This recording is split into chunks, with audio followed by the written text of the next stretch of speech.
राष्ट्र और समाज निर्माण का जो कार्य एकल अभियान 35 वर्षों से कर रहा है, उसमें उनके कार्यकर्ता और दानवीरों का बहुत बड़ा योगदान है। ऐसे ही एक दानदाता हमारे साथ मौजूद है जो एकल अभियान के लिए उन्होंने न सिर्फ अपने व्यापार के साथ-साथ एकल को समय दिया, बल्कि उन्होंने एकल को आगे बढ़ाने के लिए भी काम किया। सर, सबसे पहला मेरा सवाल आपसे यही रहेगा कि एकल अभियान जो 35 सालों से वो कार्य कर रहा है जो समाज के लिए बेहद ज़रूरी है। एकल ये काम कैसे कर रहा है? एकल का काम है बच्चों को गांव-गांव में, आदिवासी एरियो में, जहां स्कूल बिल्कुल नहीं पहुंच पाए हैं, वहां शिक्षा, स्वास्थ्य, संस्कार और रोजगार के बारे में बताना है। और कुछ गांवों को तो एकदम नशा मुक्त कर दिया है एकल ने। एकल से जुड़ने के बाद पूरे का पूरा गांव ऐसा लगता है, गांव वाले भी ये कहते हैं कि एकल आने से इस गांव में स्वास्थ्य बढ़ गया है, संस्कार बढ़ गया है गांव के बच्चों में। गांव के बच्चे अपने माँ बाप के पैर छूना है, गायत्री मंत्र का उच्चारण करना है और देशभक्ति की भावना भी एकल के आने से बहुत बड़ी है।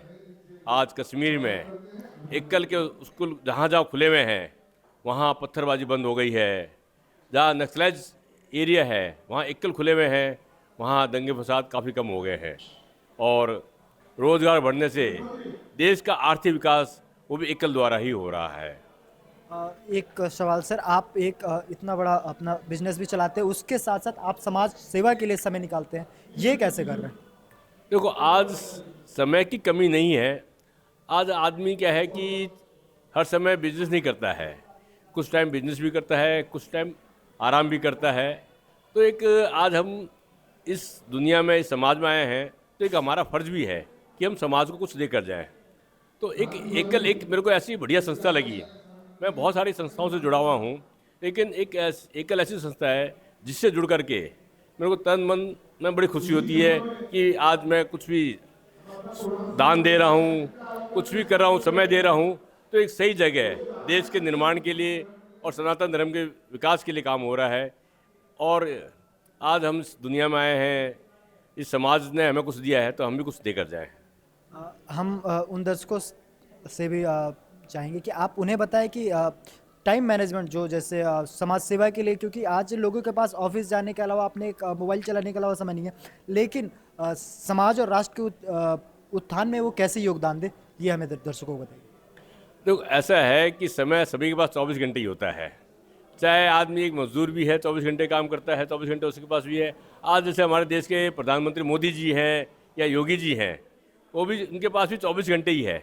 लेकिन एक टाइम मैनेजमेंट सबसे बड़ा उदाहरण है कि आदमी 24 घंटे अपने व्यापार में भी काम नहीं कर सकता है, 24 घंटे अपने घर में भी नहीं दे सकता है, अपने परिवार को भी नहीं दे सकता है।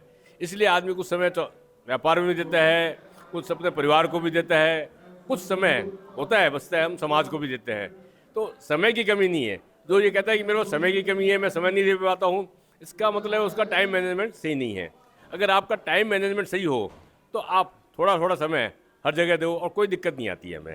धन्यवाद। सर, एक आखिरी सवाल आपसे। हमारे प्रधानमंत्री ने सपना देखा है कि 2047 तक हम जब आज़ादी का 100वां वर्ष मनाएं तो हम एक विश्व गुरु और उन्नत राष्ट्र की ओर हों। तो उस उन्नत राष्ट्र की ओर हम कितनी प्रगति कर लिए और कैसे जा रहे हैं? देखो, आज उन्नत राष्ट्र बनने के लिए ज़रूरी है कि गाँव को उन्नत बनाना है।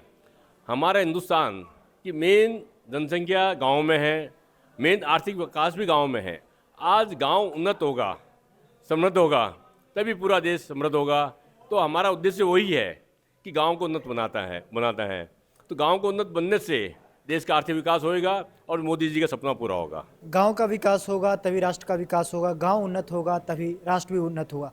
ये कहना है किशन कुमार जी का, जिन्होंने अभी हमसे बातचीत की और उन्होंने ये भी बताया कि इंसान के पास 24 घंटे हैं, लेकिन उनका मैनेजमेंट कितना ज़रूरी है, टाइम मैनेजमेंट हर इंसान के जीवन में कितना महत्वपूर्ण है, ताकि वो स्वयं के साथ साथ समाज और राष्ट्र को भी अपना समय दे सके।